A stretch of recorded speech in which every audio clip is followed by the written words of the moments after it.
This is the tragedy of the modern day therapist, is that they will tell you that don't serve others anymore. You have done enough for others. Now is the time to do things for yourself. You sacrificed yourself too much, etc., etc. What they don't tell you is that you're not hurt because you did a lot for others. You're hurt actually because you did not get what you expected in return. You didn't do those things out of love. You did those things out of wanting love.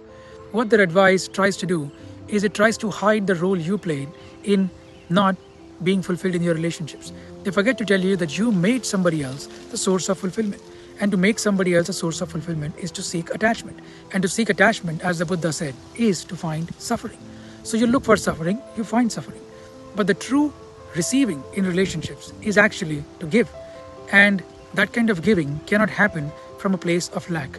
That only happens when you give from a place of joy, a place of satisfaction.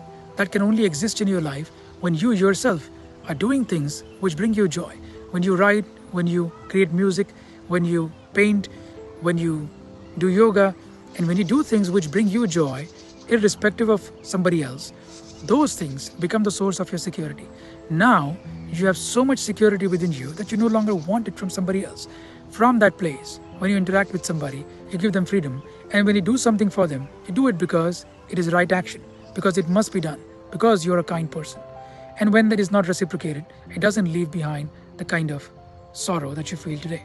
The true purpose that you have in society is to be of service to others. And the way you can be of service to others is to discover and to find what you love.